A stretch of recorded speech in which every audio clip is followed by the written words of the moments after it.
Ito po ang website. Ngayon, pwede po tayong mag-filter dito eh. Tanggalin natin ito tanggalin natin yung mga filter na yan. So ito. So sa una, pagkabukas ninyo, ganito po ang lalabas. Wala pa rin po ito. Ito po, pagkatapos i-click lang po natin itong search and then all regions. Halimbawa, dito po tayo sa region 1. And then, La Union, taga La Union po tayo. All types of projects na lang ilagay natin. All years. Pwede po natin kunin ng all years yan. Simulan natin sa 2025. Tignan natin dito po sa La Union. Wala. Funding year. Funding 24. Tignan natin. Ayan. Naku po. Uy, ang dami. Ang dami pala. Ano? Ang dami palang mga projects dito sa La Union. Sige nga, tingnan nga natin. Saglit lang ipwesto ko lang muna itong cellphone natin nang sa ganon ay makita natin itong mga projects na to dito po sa La Union. Pasensya na po kayo, wala pa po kasong isang extra tripod eh. Kaya dito muna. Yan. Ito muna ang ginagawa natin. Mano-mano muna natin pinapatayo yung ating cellphone nang sa ganoon ay makita po ng ating mga tagapakinig. At yan. So ito po, naku po, ang dami Rodicom General Construction and Enterprise, 48 million construction of flood control structure along Aringay River Basin to Bao La Union. Package 8.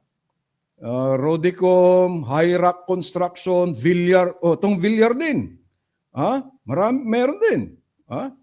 Ito, River Basin, pagkatapos, pare-pareho flood control Pare-parehong flood control ito. 19 million, parehong halaga Barangay Halog East, Barangay Barangay Magsaysay, pareho ang halaga.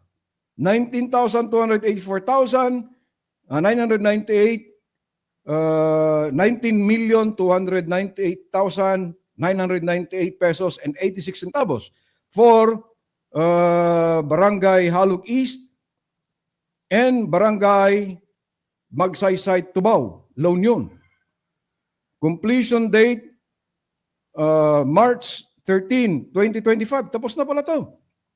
O kayong mga taga-Tubao, tapos na ba to? Kita ba ninyo itong kita na ba ninyo itong project na to? Puro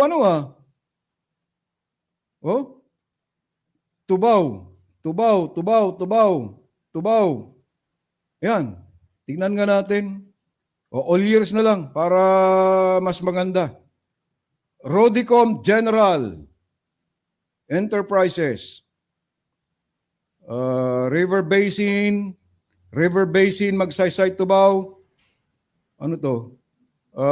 Construction of flood control structure along Bawang River Basin, Santo Tomas, La Union. Meron bang barangay, meron bang Bawang River Basin diyan sa Santo Tomas, La Union? Meron ba? Tingnan nga natin. Ito, construction of flood control structure along Bawang River Basin, Santo Tomas, La Union. December 24, 2024, amount 96,494,448 pesos and 46 centavos. Fiscal year 2024. Nako po. Ang pagkakaalam po natin, ang Bawang River ay nandito po sa south ng San Fernando City, La Union, about 10 kilometers. Yan, ang Bawang River. Pero bakit po dito ay nandyan ang Bawang River Basin, Santo Tomas, La Union? Meron bang ilog dyan sa Santo Tomas, La Union? Ayun po ang tanong natin. Tingnan nga natin sa Google Maps. Nang sa ganun ay makita natin Santo Tomas, La Union. Meron bang dyan? Meron bang river dyan sa Santo Tomas, La Union? Ito po, pakita ko po sa inyo saglit lang. Palitan lang muna natin itong Ipakita ko lang po muna sa inyo ang mapa. Nako po, mukhang ano to Mukhang may kalalagyan itong proyektong ito Ito po ang Santo Tomas, La Union. Yan. Santo Tomas, La Union. Kita po ninyo ang Santo Tomas, La Union? Tell me, nasaan ang Bawang River Basin dyan? Nasaan ang Bawang River Basin dyan? Calling the attention of Department of Public Works and Highways, 2nd Engineering District, La Union. Nasaan ito? Tell me. Nasaan ngayon dyan? Nasaan ang River Basin, Bawang River Basin dyan sa Santo Tomas, La Union? Meron ba?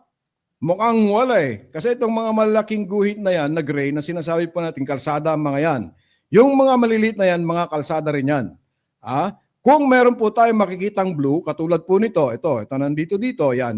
Ito, ayan po ay ilog. Ano po? Ayan po ay ilog. Pero ngayon, nasaan ang ilog dyan sa Santo Tomas, La Union?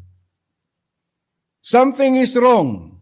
Something is really very wrong dito po sa project na ito. Wala pong ilog. Wala pong Bawang River Basin dyan sa Santo Tomas, La Union. Subalit, bakit po dito sa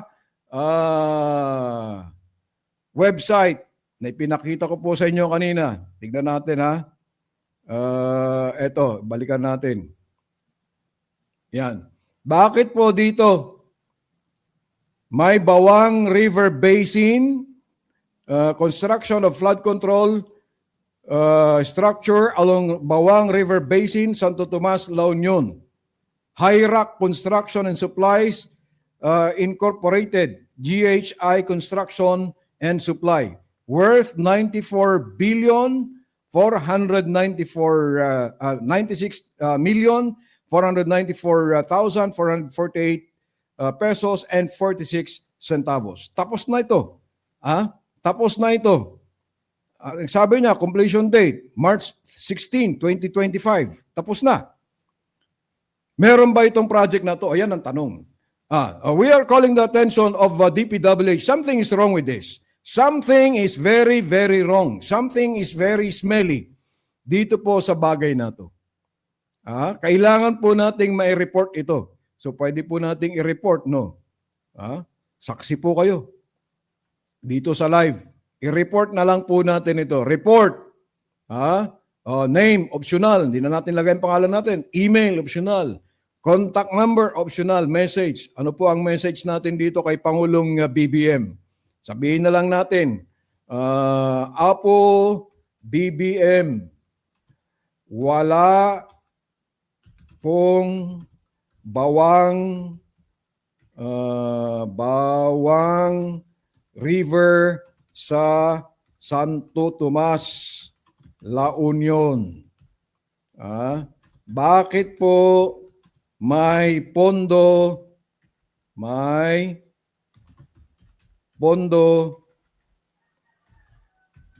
sa proyektong mukhang multo? Ghost. Yan. Report natin. Submit. Okay. Report submitted successfully. May reference number. I-report natin yan. Kasi wala naman talagang wala naman talagang bawang. Bakit bumalik doon? Ay, pag nag-report ka pala, nawawala. Kaya balik tayo doon sa Region 1 and then balik tayo sa La Union, all types of projects, search. Ayan. Ayan, bumalik. Ayan, Tignan nga natin. Ang dami.